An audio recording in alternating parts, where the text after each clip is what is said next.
What's up, guys? Welcome back to Cars, Cost, and Technology. I'm going to go ahead and apologize in advance that I won't be very articulate in this video. It's actually 1:30 in the morning right now, and I am just super pumped after watching the C8 Corvette Stingray reveal.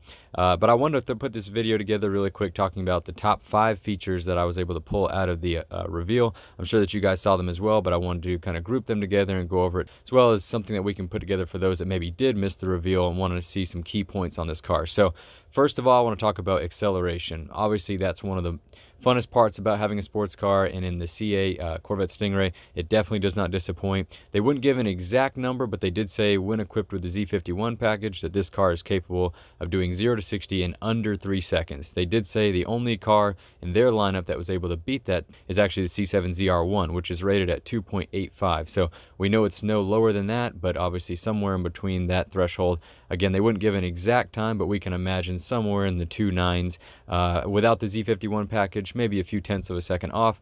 But for this price point, that is really incredible. They didn't give an exact price, but we're going to talk about that as well.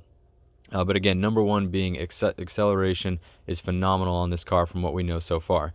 Moving on to point number 2, we brought up the price. They did, again, not really give exact specifics, but they did say that it would be just under $60,000 for the starting MSRP, of course, for the base model. Once you option it out, I'm sure it'll be quite a bit higher than that.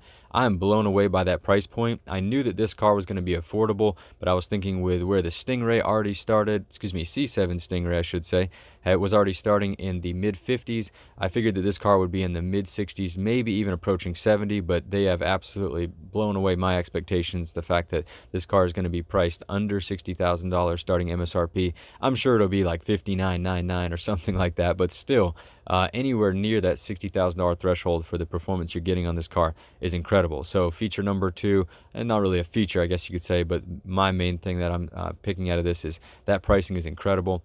Number 3 that I want to talk about is going to be balance and just precision overall handling. As you know, the whole reason why they're going to the mid-engine configuration is going to be the balance that they're able to get out of the car and what they're able to do performance-wise with this new configuration. Obviously, I'm not an engineer and I don't understand all of the dynamics of handling and the way that the suspension chassis tuning is going to work, but by the way it was described, it sounds like they are extremely impressed with the handling and performance they're getting out of the car with this new configuration. I cannot wait to see some track lap times. I think that it's going to be incredible performance, and it just really allows the Corvette in general to go to such new heights after the base model Stingray. You know, when the Z06 or ZR1 come out, this new configuration is really going to open some new doors for the Corvette platform in general. Moving on to number 4, we want to talk about the front end lift. As somebody who has actually daily driven 2 different Corvettes, I can say that this is an absolute lifesaver. I wish that I would have had a front end lift on either of my 2 Corvettes. It was constantly something I was kind of cringing when I pull into a parking lot or somebody's driveway, even my own driveway. But to have a front end lift now, I am ecstatic about that. They didn't say if it's going to be a standard feature or if it's going to have a cost involved, but they did say that it can raise, I believe, 2 inches, and that it actually can be GPS activated to, I believe it's up to 1,000 locations. So it can actually automatically lift the front end in up to 1,000 different locations based on your GPS. So that, to me, is incredible. I'm really excited about that feature. I do hope that it comes standard and it's not, $1,000, $2,000 for that feature, but I think it actually would be worth it.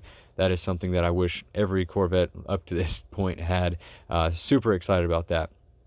And moving on to number 5, top thing that I pulled away from this, or top feature, is just going to be the overall styling. I think a lot of people were really concerned about how this car was going to look. And again, we got to remember that this is the base model. When you look back at the C7 Stingray, now we've obviously seen the C7 ZR1, and you see just how aggressive that car can look, and the stance and all the aero bits and scoops and pieces. You got to remember that this is just the tip of the iceberg for the 8th generation Corvette, and I think it's already looking phenomenal, especially with the Z51 package. I'm still not absolutely sold on the spoiler yet of that package, but other than that, I really like the way that the car is looking. The interior looks phenomenal. I think just overall styling, they did a great job, and I think that the car is really impressive. But like I said, those are the top 5 things that I was able to pull away from the unveiling that I really felt like stood out to me. I think that everybody should know, especially if you missed the unveiling or the reveal event. Those are a few key things that I think everyone should know about this car. But let me know in the comments below if I missed anything. What were some of your key takeaways or your favorite features about this car? I am really excited about it, as you may be able to tell. Again, I apologize. It's extremely late. I'm very tired, but I wanted to put this video together. That way I have something up for you guys tomorrow. But thanks so much for watching, guys. Talk to you soon. Have a few more videos I plan on making on the car. Thanks again.